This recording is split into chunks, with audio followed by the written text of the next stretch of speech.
৪৯তম মহান বিজয় দিবস উদযাপনের অপেক্ষায় জাতি। বীরদের শ্রদ্ধা জানাতে প্রস্তুত জাতীয় স্মৃতিসৌধ, নিশ্চিত নিরাপত্তা। প্রায় সম্পূর্ণটা শেষ হয়ে গেছে, এখন শুধু পানি দিয়ে ধোয়ার কাজটাই বাকি আছে। আমাদের সাদা পোশাকে পুলিশ থাকবে, ইউনিফর্মে পুলিশ থাকবে, সিসি ক্যামেরা থাকবে, সব ধরনের নিরাপত্তা আমরা দিয়ে দিব। ২৬শে মার্চের মধ্যে রাজাকারদের তালিকা প্রকাশ। প্রক্রিয়ায় সেই তালিকা প্রণয়ন করে ২৬শে মার্চের মধ্যে আমরা প্রকাশ করার প্রত্যাশা রাখি। দেখছিলেন প্রধান শিরোনাম। দুপুরের সময় সঙ্গে আছি আমি শাতিলা শারমিন। এবার অন্যান্য শীর্ষ সংবাদ। বঙ্গবন্ধুর ভাস্কর্য থাকবে কি থাকবে না, আলেম ওলামাদের সঙ্গে আলোচনার পর সিদ্ধান্ত। ব্রিফিংয়ে জানালেন স্বরাষ্ট্রমন্ত্রী। নতজানু নীতিতে বিশ্বাসী নয় সরকার। সম্ভাবনার পদ্মা সেতুকে ঘিরে স্বপ্ন বুনছেন দেশের দক্ষিণ পশ্চিমাঞ্চলের কোটি মানুষ। সেতু চালু হওয়ার আগেই বিনিয়োগ পরিকল্পনার তাগিদ। ৫৫ বছর পর চালু হতে যাচ্ছে চিলাহাটি হলদিবাড়ি রেলপথ। বৃহস্পতিবার হাসিনা মোদির ভার্চুয়াল বৈঠকে আনুষ্ঠানিক ঘোষণা। অপেক্ষায় নীলফামারীবাসী। এবং যুক্তরাষ্ট্রে ফাইজারের প্রথম টিকা নিলেন নিউ ইয়র্কের কৃষ্ণাঙ্গ নার্স সান্দ্রা। প্রথম ধাপে দেওয়া হবে ৩০ লাখ ডোজ। পরিস্থিতি উন্নয়নের প্রত্যাশা।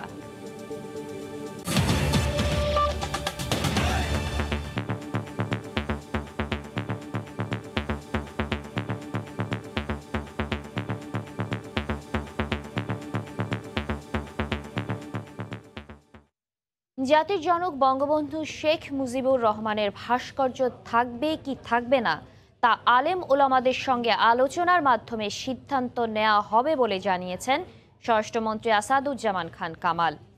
সরকার নতজানু নীতিতে বিশ্বাসী নয় জানিয়ে তাদের দাবির বিষয়ে ঐক্যমতে পৌঁছার আশা প্রকাশ করেন তিনি। দুপুরে সচিবালয় ব্রিফিংয়ে স্বরাষ্ট্রমন্ত্রী আরও বলেন, সরকার সংবিধান ও ধর্মীয় বিধিবিধান অনুসারেই চলবে। ধোলাইপাড়ে বঙ্গবন্ধুর ভাস্কর্য স্থাপনকে ঘিরে বিতর্কের শুরু নভেম্বরের গোড়ার দিকে। ঢাকা মহারুটের শেষ মাথায় স্বাধীনতার স্থপতির এই ভাস্কর্য নিয়ে প্রশ্ন তোলেন হেফাজতে ইসলাম সহ সমমনা কয়েকটি সংগঠন। দিন গড়ায় আরো ঘোলা হতে থাকে জল। রাজপথ থেকে তৃণমূল মিছিল স্লোগানে প্রতিবাদে নামে বঙ্গবন্ধুর দল, আওয়ামী লীগ সহ বিভিন্ন শ্রেণী পেশার মানুষ। তবে এ নিয়ে সরকারের ভাবনা কি সে বিষয়ে স্পষ্ট কোনো ধারণা মিলছিল না। সোমবার রাতে এ বিষয়ে বিভাগের সঙ্গে বৈঠক করেন স্বরাষ্ট্রমন্ত্রী। এরই প্রেক্ষিতে মঙ্গলবার সচিবালয়ে গণমাধ্যমের মুখোমুখি মন্ত্রী। তিনি বলেন, ধোলাইপাড়ে মুজিব মিনার নির্মাণ সহ ৫ দফা প্রস্তাব দিয়েছেন তারা, যার মধ্যে মানব মূর্তি কিংবা ভাস্কর্য বাদে মহান ব্যক্তিদের স্মৃতি সংরক্ষণে বিকল্প ব্যবস্থা করা, বিভিন্ন প্ল্যাটফর্মে মহানবী সাল্লাল্লাহু আলাইহি সাল্লামকে কটূক্তিকারীদের দৃষ্টান্তমূলক শাস্তি নিশ্চিত, ওয়াজ মাহফিলকে ঘিরে অপপ্রচার রোধে ব্যবস্থা নেয়া। মন্ত্রী বলেন, ভাস্কর্য থাকবে কি থাকবে না সেটি বড় পরিসরে আলোচনার মাধ্যমে সমাধান হবে। প্রধানমন্ত্রীর সঙ্গে তাদের দেখা করার প্রস্তাবনাও পাঠানো হবে। ভাস্কর্য যেখানে যেভাবে আছে সেইভাবে থাকবে কি থাকবে না, আমরা সবগুলো নিয়ে আলোচনা করছি। বঙ্গবন্ধুর অবদানটা চিরস্মরণীয় রাখার জন্য, হৃদয়ে ধারণ করার জন্য, প্রজন্মের পর প্রজন্ম আমরা সেই জন্যই আমরা বঙ্গবন্ধুকে ধরে রাখতে চাচ্ছি। সেইটা আমরা কথা বলছি, তারা ধর্মের লাইনে তারা কথা বলেছেন, আমরা এইগুলি সবই আলোচনার মাধ্যমে একটা সুন্দর ইসে আমরা আসবো বলে আমরা বিশ্বাস করি। এমন বক্তব্যের প্রেক্ষিতে সাংবাদিকদের প্রশ্ন ছিল, এ বিষয়ে সরকার নমনীয় কিনা। মন্ত্রীর সাফ জবাব, সরকার সংবিধান ও ধর্মীয় বিধিবিধান অনুসারে চলবে, নতজানু হবে না। সরকার কখনোই নতজানু নীতি নিয়ে বিশ্বাস করেন না। সংবিধান বিরোধী হলে সেইগুলো তো আমাদের মানার কোনো আমাদের থাকে না, শক্তি নাই। আমরা সংবিধানের বাইরেও যাব না, আমরা কেউ ধর্মীয় সেন্টিমেন্টও আঘাত করতে চাই না। এছাড়া পরিস্থিতি ঘোলাটে করতে যে কোনো গুজব ঠেকাতে আলেম সমাজ সচেষ্ট থাকবেন বলেও জানান স্বরাষ্ট্রমন্ত্রী। রাশেদ দিমন, সময় সংবাদ, ঢাকা। ময়মনসিংহের কৃষক আব্দুল কাদির পরম যত্নে হাতে বোনা শস্যে ফুটিয়ে তুলেছেন পুরো বাংলাদেশ। এ নিয়ে রিপোর্ট থাকছে সংবাদের শেষাংশে। ৪৯তম মহান বিজয় দিবস উদযাপনের অপেক্ষায় পুরো বাঙালি। জাতিশ্রেষ্ঠ সন্তানদের স্মরণে প্রস্তুত জাতীয় স্মৃতিসৌধ। বিজয় সূর্যোদয়ের সঙ্গে সঙ্গে রাষ্ট্রপতি ও প্রধানমন্ত্রীর পক্ষে ফুল দিয়ে শ্রদ্ধা জানাবেন তাদের সামরিক সচিবগণ। এরই মধ্যে স্মৃতিসৌধ এলাকায় নেওয়া হচ্ছে নিশ্চিত নিরাপত্তা ব্যবস্থা।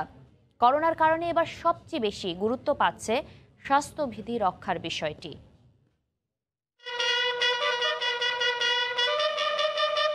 এই সম্মাননা জাতির শ্রেষ্ঠ সন্তানদের স্মরণে, যাদের সাহস আর আত্মত্যাগে বিশ্বের বুকে দুর্বিনীত এক নাম বাংলাদেশ।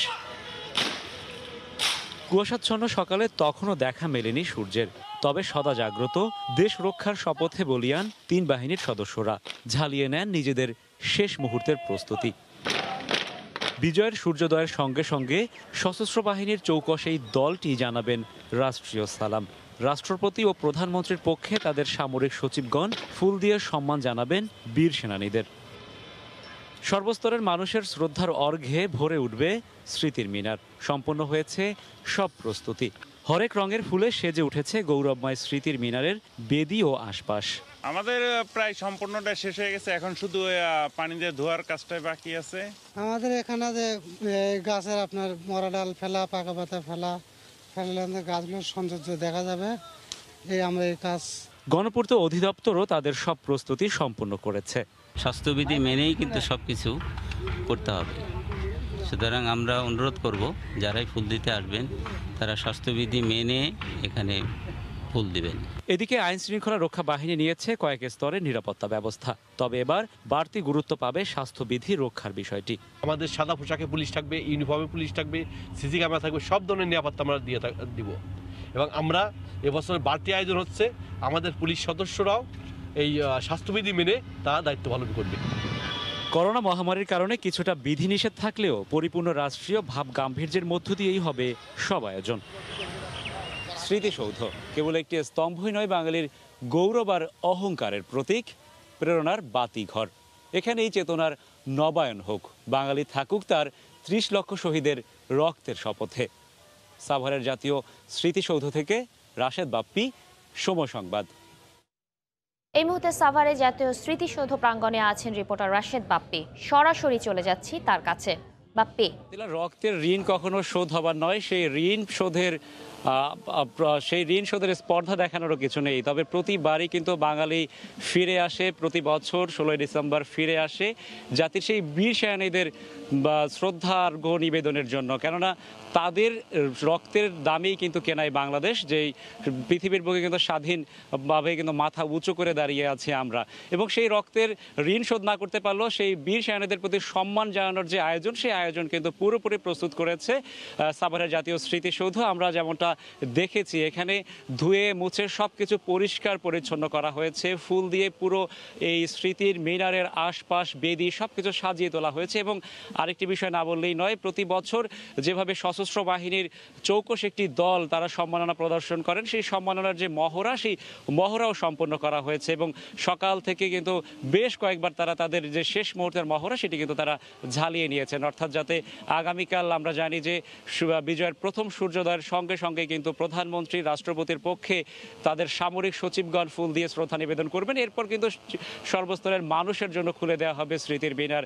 এখানে বিভিন্ন সামাজিক, সাংস্কৃতিক, রাজনৈতিক সংগঠনের পক্ষ থেকে ফুল দেওয়া হবে। মানুষ ছুটে আসবেন এই মিনারে এবং তারা তাদের জাতির শ্রেষ্ঠ যে সন্তান, যাদের আত্মত্যাগে এই বাংলাদেশ পৃথিবীর বুকে মাথা উঁচু করে দাঁড়িয়ে আছে, তাদের প্রতি শ্রদ্ধা জানাবেন। আরেকটি বিষয় না বললেই না, এবার কিন্তু আইন শৃঙ্খলা রক্ষার বাহিনী নিরাপত্তার স্বার্থে সব ধরনের ব্যবস্থাপনা তারা নিয়েছেন, তবে সব থেকে বেশি গুরুত্ব দেওয়া হচ্ছে স্বাস্থ্যবিধি রক্ষার দিকে। কারণ আমরা জানি যে এই করোনা মহামারীর কারণে বেশ কিছু বিধি নিষেধ আরোপ করা হয়েছে, যদিও সকল বিধি নিষেধ যে ধরনের বিধি নিষেধ থাকার কথা সেগুলো আছে, কিন্তু পাশাপাশি আমরা যেমনটা না বললেই নয়, রাষ্ট্রীয় যে ভাব গাম্ভীর্যপূর্ণ যে পরিবেশে যেভাবে পালন করা হয় বিজয় দিবস, সেই রাষ্ট্রীয় ভাব গাম্ভীর্য কিন্তু পরিপূর্ণভাবেই বজায় থাকবে। তবে যারা এখানে আসবেন, এখানকার গণপূর্ত অধিদপ্তরে যারা রয়েছেন, একই সঙ্গে আইন শৃঙ্খলা রক্ষাকারী বাহিনীর সদস্যরা যারা দায়িত্ব পালন করবেন, তারা সবাইকেই বারবারই তারা স্মরণ করিয়ে দিচ্ছেন যাতে স্বাস্থ্যবিধি, মাস্ক ব্যবহার করা এবং নিরাপদ সামাজিক দূরত্ব যারা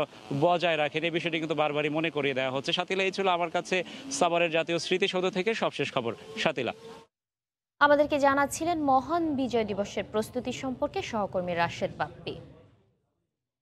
আগামী বছরের 26 মার্চের মধ্যে রাজাকারদের তালিকা প্রকাশ করা হবে বলে জানিয়েছেন মুক্তিযুদ্ধ বিষয়ক মন্ত্রী মোজাম্মেল হক। সকালে মুক্তিযুদ্ধ বিষয়ক মন্ত্রণালয়ে আয়োজিত এক অনুষ্ঠানে একথা জানান তিনি। এ সময় ভাস্কর্য বিরোধীরা মতলববাজ মন্তব্য করে ধর্ম ব্যবসায়ীদের প্রতিহত করতে সবার প্রতি আহ্বান জানান মন্ত্রী। রাজাকারের তালিকা আগামী 26শে মার্চের মধ্যে যাতে হয়, ইতিমধ্যে ক্যাবিনেটে সেটা পাস হয়েছে মন্ত্রিপরিষদে। এখন জানুয়ারি মাসের সম্ভবত 10-12 তারিখে দিয়ে পার্লামেন্ট ডাকবে, পার্লামেন্টে পাস হলে আইনগত ভিত্তি হবে এবং তখন আইনানুগ প্রক্রিয়ায় সেই তালিকা প্রণয়ন করে 26শে মার্চের মধ্যে আমরা প্রকাশ করার প্রত্যাশা রাখি। মহান বিজয় দিবস উপলক্ষে সন্ধ্যায় জাতির উদ্দেশ্যে ভাষণ নিয়ে আসছেন সরকার প্রধান শেখ হাসিনা। প্রধানমন্ত্রীর কার্যালয়ের প্রেস উইং থেকে গণমাধ্যমে জানানো হয়েছে, বিজয় দিবস 2020 উপলক্ষে আজ সন্ধ্যা 7:30টায় প্রধানমন্ত্রী জাতির উদ্দেশ্যে ভাষণ দেবেন। বাংলাদেশ টেলিভিশন এই ভাষণটি সরাসরি সম্প্রচার করবে। বিজয় দিবস উপলক্ষে সরকার প্রধানের ভাষণে মুক্তিযুদ্ধ, জাতীয় বিভিন্ন ইস্যু ও করোনা মহামারী ঠেকাতে সরকারের গৃহীত নানা প্রসঙ্গ উঠে আসবে বলে আশা করা হচ্ছে। পদ্মা সেতু শুধু একটি সেতু নয়, একটি সম্ভাবনার নাম। দেশের দক্ষিণ পশ্চিমাঞ্চলের কোটি মানুষের জীবন জীবিকায় আনবে জাদুকরী পরিবর্তন। বলা হচ্ছে অন্তত 1.5 থেকে 2% প্রবৃদ্ধি যোগ করবে বাংলাদেশের ঝুলিতে। পরিকল্পনা মন্ত্রী জানান, দক্ষিণাঞ্চলের অবকাঠামো উন্নয়নের জন্য মাস্টার প্ল্যান করার পরিকল্পনা আছে সরকারের। সেতু চালু হওয়ার আগেই পদ্মার 2 পার ঘিরে বিনিয়োগের পরিকল্পনা জরুরি বলে মনে করছেন অর্থনীতিবিদরা। সানবীর রূপলের রিপোর্ট। 80 বছর বয়সী পদ্মা পাড়ের আবুল মোল্লা জানেন না প্রবৃদ্ধির জটিল হিসাব নিকাশ। তবে যে পদ্মার ভাঙন দেখে বড় হয়েছেন, সেই পদ্মার উপরের একটি সেতু জীবন জীবিকা বদলে দেওয়ার স্বপ্ন দেখাচ্ছে, তাতে কোনো সন্দেহ নেই। যাদের ভিটেমাটির উপর দিয়ে গড়ে উঠেছে সেতু, পরিবর্তন তাদেরকেও প্রশান্তি দেয়। আমার বসে আমি চিন্তা করি হবে করিয়া হয়েছে ভালোই, রাস্তাঘাট ক্লিয়ার হয়েছে, জমি দাম বেড়ে যাবে, পাশাপাশি এখানে অনেক ইন্ডাস্ট্রি হবে। পদ্মা সেতু, পায়রা ও মোংলা বন্দর, রেল লাইন, বিমানবন্দর, মহাসড়ক 4 লেনে উন্নীতকরণ, শিল্পায়নের জন্য অর্থনৈতিক অঞ্চল, এসব নিয়ে করা হচ্ছে মাস্টার প্ল্যান। উদ্দেশ্য অর্থনীতির গতিবৃদ্ধি, দক্ষিণে প্রবৃদ্ধির সুবাতাস ছড়িয়ে দেয়া। পদ্মা সেতু নির্মাণের ফলে দক্ষিণ বাংলায় যে একটা ঝিমিয়ে পড়া অবস্থা ছিল সেটা পরিবর্তন হবে। আর ঢাকা পায়রা, ঢাকা খুলনা এগুলো 4 লেন হতেই হবে।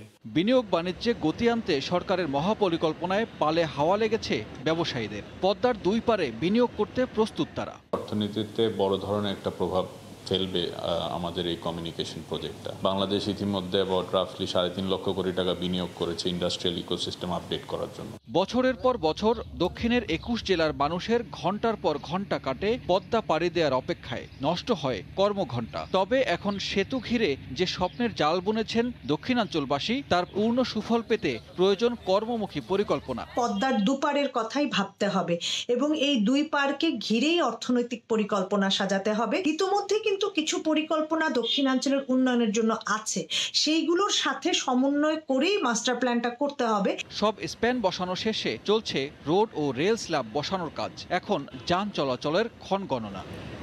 কখনো প্রমত্তা, কখনো সর্বনাশা পদ্মা, এই নাম ছাপিয়ে 1000 বছরের পদ্মার 2 পার এক করে একটি সেতু আশীর্বাদ হয়ে এসেছে। গর্বের এই আশীর্বাদ বাংলাদেশকে নিয়ে যাবে বহুদূর। সমৃদ্ধির অগ্রযাত্রায় বিজয়ের মাসে শুভকামনা বাংলাদেশ। সানবীর রূপল, সময় সংবাদ, মাওয়া, মুন্সিগঞ্জ।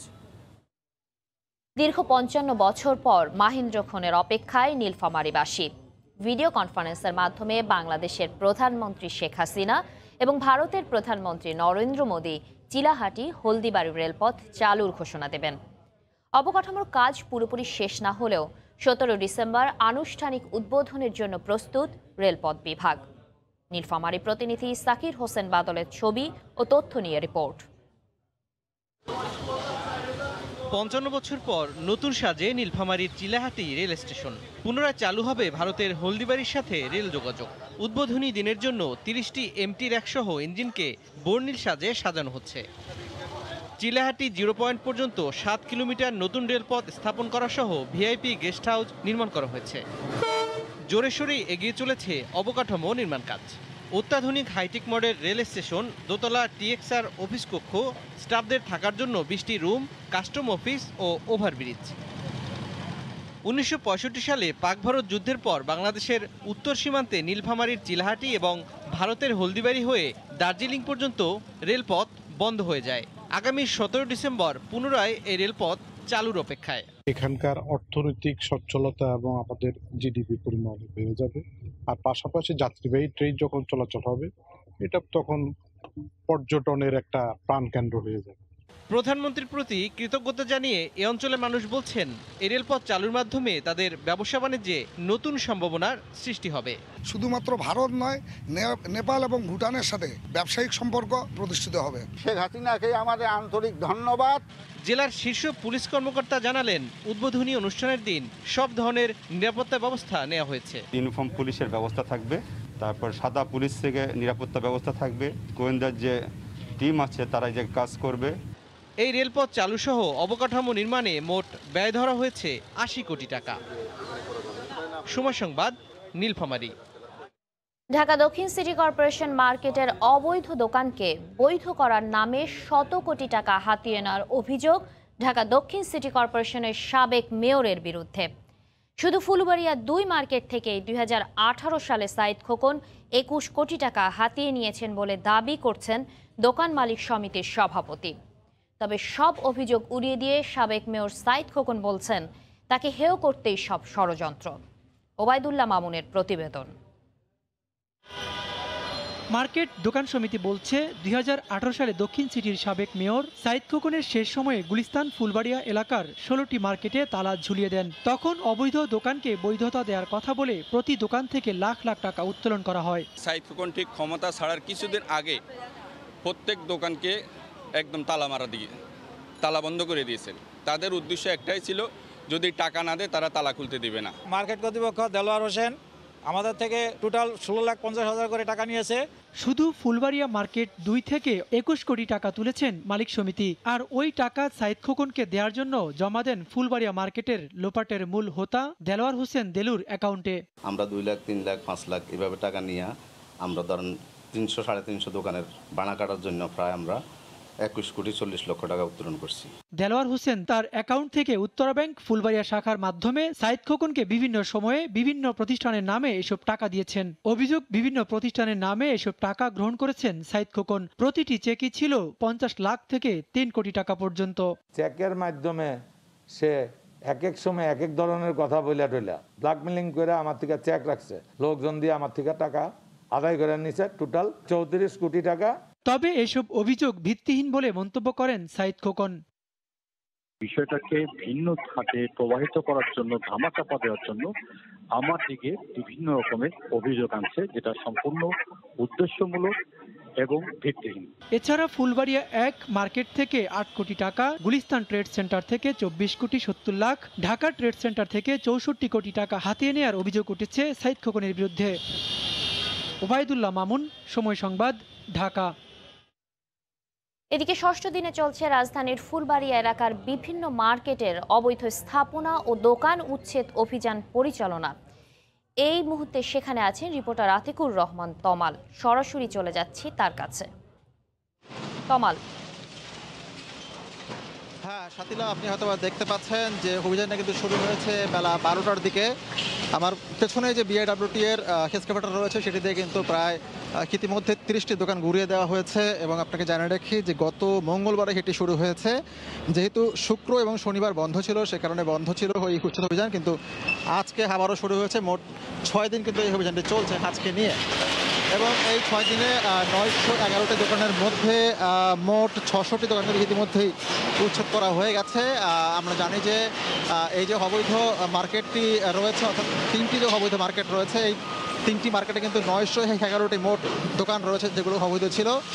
এবং এগুলো মূলত পার্কিংয়ের জায়গা, বেসমেন্টের জায়গা এবং এমনকি যে টয়লেট ছিল সেগুলো কিন্তু দখল করে আসলে সেগুলো তৈরি করা হয়েছে। আপনাকে জানিয়ে রাখি, আপনি যেমনটি দেখছিলেন যে হুবায়দের রিপোর্টটি, তো সেই কারণে কিন্তু মূলত সেগুলো করা হয়েছিল। বিগত যে নগর প্রশাসন ছিল তারা কিন্তু সেগুলো করেছিলেন এবং সেগুলো কিন্তু চড়া দামে কিন্তু বিক্রি করা হয়েছিল। দুপুর 1টার দিকে মূলত যে মেয়র রয়েছেন সাইদ খোকন তিনি হাসেন। যে তাপস রয়েছেন সাইদপুর মেয়র, তিনি এসে কিন্তু সেটি পরিদর্শন করেন এবং তিনি কিন্তু সেখানে কোনো কথা বলেন, তবে তিনি ধানমন্ডিতে কিন্তু একটি অনুষ্ঠানে তিনি বলেছেন যারা ক্ষতিগ্রস্ত রয়েছেন তারা কিন্তু এই যে ক্ষতি তাদেরকে পুষিয়ে দেওয়ার জন্য তারা কিন্তু পদক্ষেপ নেবেন, কিন্তু সেটি কিন্তু কেমন হবে সেটি কিন্তু আমরা এখনও জানি না। তো মেয়র শেখ ফজলুল তাপস তিনি এসেছিলেন বেলা 1টার দিকে এবং তিনি কিন্তু এই অভিযানটি পরিদর্শন করেন এবং আজকে মূলত 6টা দিনের মধ্যে অভিযানটি চলছে। বেলা 12টায় সেটি শুরু হয়েছে এবং আমাদেরকে যেমনটি জানানো হয়েছে যে আজকে মূলত 50টি দোকান উচ্ছেদ করা হবে এবং এটি কিন্তু আজকে সন্ধ্যা পর্যন্ত চলবে। তো এই ছিল আমার কাছে সবশেষ খবর। সাথীলা, আমাদেরকে জানাচ্ছিলেন সহকর্মী আতিকুর রহমান তমাল। এদিকে সময় বাড়িয়ে দেওয়ার পরও ঝুলন্ত তার অপসারণ করে মাটির নিচ দিয়ে নেওয়ার কাজের অগ্রগতি না হওয়ায় অসন্তোষ প্রকাশ করেছেন ঢাকা দক্ষিণ সিটি কর্পোরেশনের মেয়র। দুপুরে ধানমন্ডিতে মাটির নিচ দিয়ে কেবল নেয়ার কাজ পরিদর্শনে গিয়ে তিনি বলেন, ডিসেম্বরের পর ধানমন্ডিতে আর কোনো ঝুলন্ত তার রাখা হবে না। এদিকে কোয়াব বলছে, যেহেতু এটি মাটির নিচ থেকে নেওয়া হচ্ছে তাই কাজটি কিছুটা সময় সাপেক্ষ। ঢাকা শহরের মূল সড়ক থেকে শুরু করে সকল অলিগলি সব জায়গাতেই এমন কেবলের ছড়াছড়ি। এতে সৌন্দর্যহানির পাশাপাশি ঝুঁকিও বাড়ছে প্রতিনিয়ত। এসব বিবেচনায় ঢাকায় ঝুলে থাকা সব কেবল সরিয়ে নেওয়ার উদ্যোগ নিয়ে মাস দুয়েক আগে কেবল অপসারণের নামে দক্ষিণ সিটি কর্পোরেশন, পরে কোঅপ থেকে এর প্রতিবাদ করা হয়। পাশাপাশি মাটির নিচ থেকে কেবল প্রতিস্থাপনের কথা বলা হলে প্রথমে নভেম্বর ও পরে ডিসেম্বর পর্যন্ত ঝুলন্ত কেবল অপসারণ বন্ধ রাখার সিদ্ধান্ত নেয় সিটি কর্পোরেশন।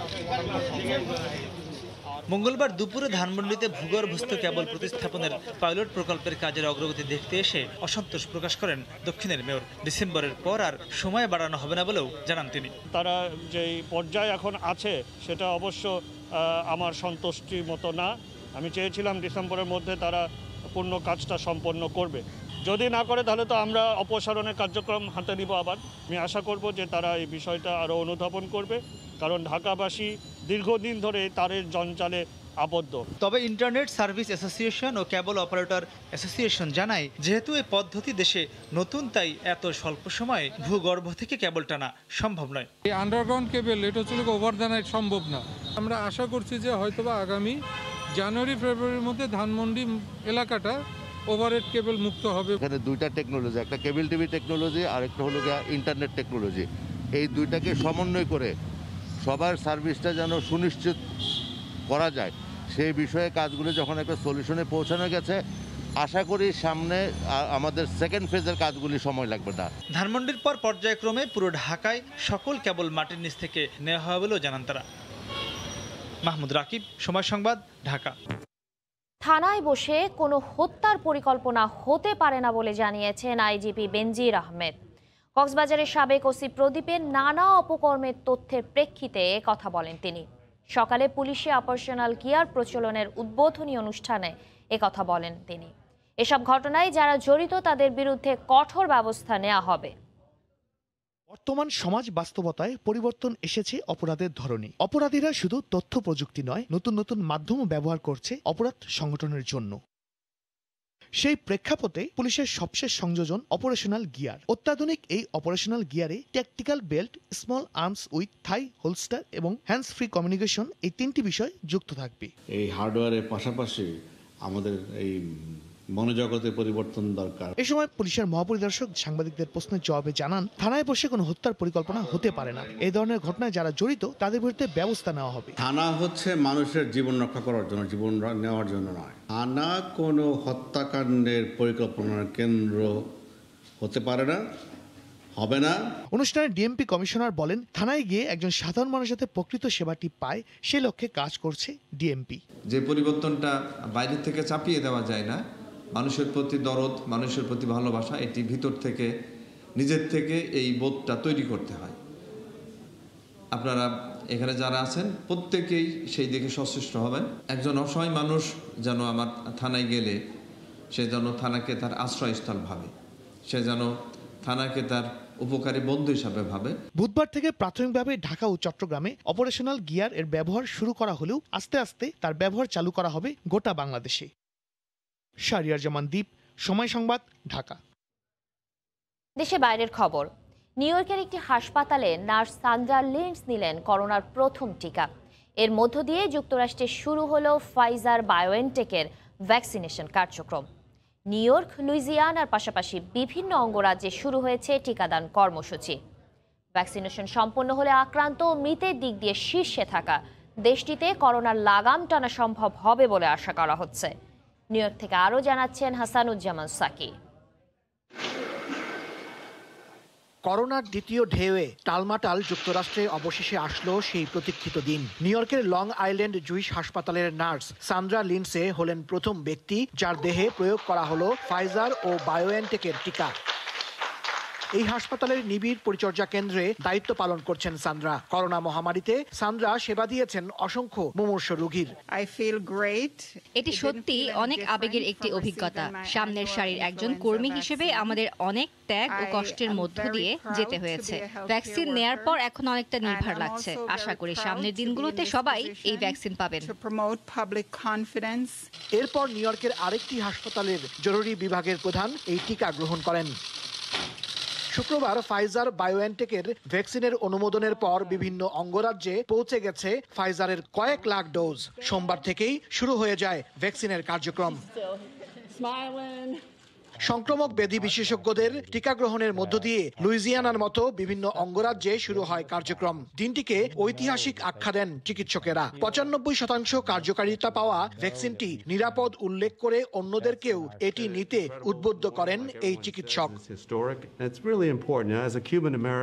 ভ্যাকসিনের কার্যক্রমের মাধ্যমে করোনায় আক্রান্তের দিক দিয়ে দিন দিন রেকর্ড গড়া যুক্তরাষ্ট্রে এই ভাইরাসের সংক্রমণের ঊর্ধ্বগতির লাগাম টানার আশা করছেন সংশ্লিষ্টরা।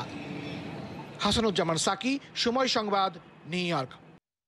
ময়মনসিংহের ঈশ্বরগঞ্জে ফসলের ক্ষেতে রবি শস্য দিয়ে বঙ্গবন্ধু শেখ মুজিবুর রহমানের প্রতিকৃতি, স্মৃতিসৌধ, জাতীয় পতাকা, জাতীয় ফুল শাপলা ও নৌকা এঁকেছেন বঙ্গবন্ধু প্রেমিক কৃষক আব্দুল কাদির। কৃষক কাদিরের ভালোবাসার জমিনে লাল শাক ও সরিষার চারাগুলো দিনে দিনে বড় হচ্ছে, আর সাথে সাথে স্পষ্ট ও নান্দনিক হয়ে উঠছে বঙ্গবন্ধুর অবয়ব। সায়েম আকন্দের তোলা ছবি নিয়ে হারুনুর রশিদের রিপোর্ট। বঙ্গবন্ধু, স্বাধীনতা, নৌকা ও প্রকৃতি একই সূত্রে গাঁথা। অপরূপ প্রকৃতির লাল সবুজ ফসলের মাঠে রঙিন লাল শাক আর সরিষা রোপণ করে পরম মমতায় বঙ্গবন্ধু শেখ মুজিবুর রহমানের প্রতিকৃতি ও স্মৃতিসৌধ এঁকেছেন ঈশ্বরগঞ্জের কৃষক আব্দুল কাদির। বঙ্গবন্ধুর প্রতি অগাধ ভালোবাসা থেকেই ফসলের এমন শিল্পকর্ম বলে জানালেন কৃষক আব্দুল কাদির। বঙ্গবন্ধুকে এতই ভালোবাসি, আর এই ভালোবাসাটা আমি যেহেতু কৃষক মানুষ, আমি তো আর মঞ্চে উঠিয়ে গিয়ে এই ভালোবাসার কথাটা বলতে পারি না। আমার ভালোবাসার প্রকাশটা আমি আমার ফসলের জমিতে এই বঙ্গবন্ধুর ছবিটা আমি আঁকলাম। আব্দুল কাদিরের ফসলের ক্ষেতে বঙ্গবন্ধু আর স্মৃতিসৌধ দেখতে দূর দূরান্ত থেকে মানুষ আসছেন। কৃষির শৈল্পিক বুনন দেখে বিমোহিত দর্শনার্থীরা।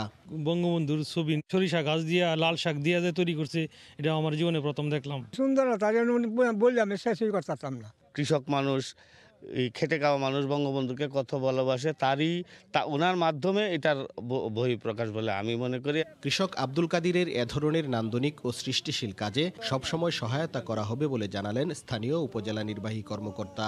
আর কৃষি কর্মকর্তা জানালেন বঙ্গবন্ধুর কৃষি পদকের জন্য আব্দুল কাদিরের নাম প্রস্তাব করা হবে। সামনের দিনগুলিতে যে কোনো প্রণোদনা এবং সরকারি বরাদ্দ আমরা কিন্তু এই কৃষককে তার যে অনবদ্য শিল্পকর্ম, এটাকে আমরা উৎসাহিত করব। সামনে বছরের বঙ্গবন্ধু কৃষি পদকের জন্য তার নামের প্রস্তাবনা করব। প্রযুক্তি দিয়ে, উপকরণ সহায়তা দিয়ে আমরা তার পাশে থাকব। গত বছরও এমন শৈল্পিক কৃষির মাধ্যমে হইচই ফেলে দিয়েছিলেন কৃষক আব্দুল কাদির। হারুনুর রশিদ, সময় সংবাদ, ময়মনসিংহ। এ পর্যায়ে শীর্ষ সংবাদ জানিয়ে দিচ্ছে আরেকবার।